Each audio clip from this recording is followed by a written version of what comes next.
нэвтрүүлэгт орохдоо би бас ядахтаа нэг ч гэсэн юмны учир утгыг тайлаад өгöd их юм бол бас олон түмэнд хүрэх юм болов гэж бодоод байгаа юм л да. Тэгэхээр өргөл өргөнө гэдэг чинь одоо цай архисуу одоо хоолны дээж эдэний дээж л байгаа юм л да. Тэгэхээр өргөл өргөдөг өдрүүд гэж бас байна. Өргөлийг одоо ямар цаг үед өргөх вэ тэгэхээр бидний хүүхдээдс чинь бол одоо махан бие гэчгээд сүнсэн биеийн л одоо тэнгэрт явж байгаа шүү дээ. Тэгэхээр энэ тал бие гэж тал биеийн л явж байгаа энэ өвдөц юм харанхуй ертөнцид оршиж байгаа юм байна. Тэгэхээр харанхуй ертөнцид байгаа усуудад гэгээтэй гэрэлтэй байхад өргөл өргөд тэр нь өргөл болж хүрдэг. Тэгэхээр дандаа дээхэн үед бол монголчууд хараа бүрээ цагаар өргөл өргөдөг учир нь яг вэхээр тэр өвдөцийг ирэх цагийг төхүүлж хараа бүрээ цагаар үр хөвгтөд бараадаж ирд юм л да.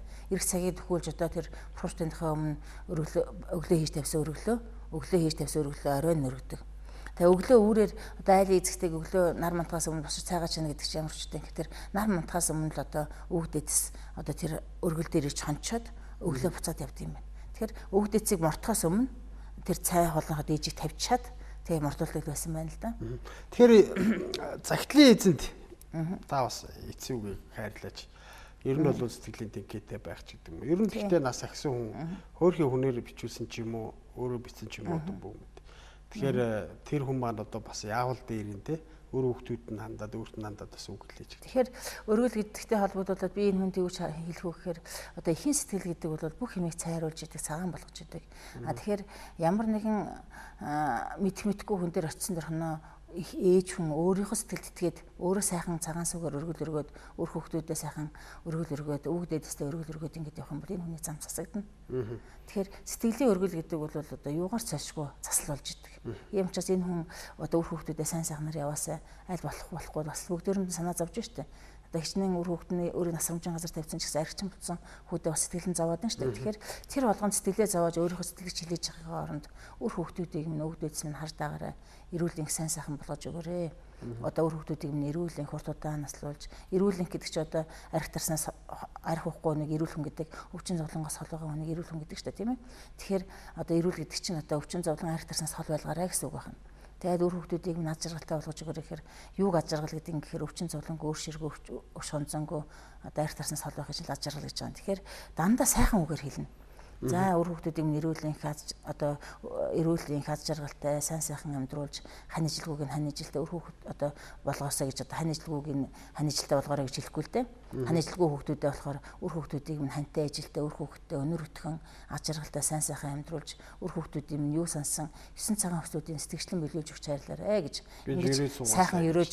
Тэгээ ягаа 9 цагаан хүүхд гэхээр ихэнх хүмүүс болохоор ингэж өргөдөлдөө бидний юу сансан 9 хүслийг биелүүлээч л гэдэг. Тэгэхээр 9 хүсэл гэдэг чинь одоо бид нарт сайн сансан ч хүсэл байна, муу сансан ч хүсэл байна.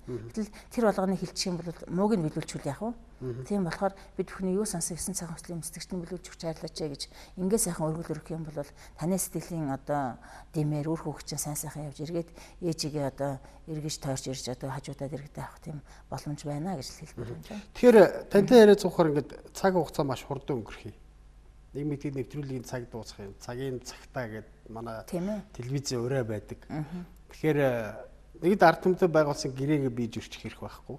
Тэгэхээр дараагийн нэвтрүүлэг дээр бас та ард иргэдэд маш сайн зөвлөгөөнүүд өгөх байх гэж найдаж байна. Тэгэхээр дараагийн захидлууд дээр ч юм уу дараагийн нэвтрүүлгүүд дээр бас ард иргэдэг иргэд уулзъя гэж ингэж хэлье. Цагийн цагтаа болохоор цаг маань дууслаа. Ингээд танд бас одоо би ад жаргал сайн сайхныг ерөө их хэрчтэй ерөөл мөн үү биш үү? Маа. За ингээд ерөөгöd ингээд энэ удаагийнхаа нэвтрүүлгийг өндөрлөе.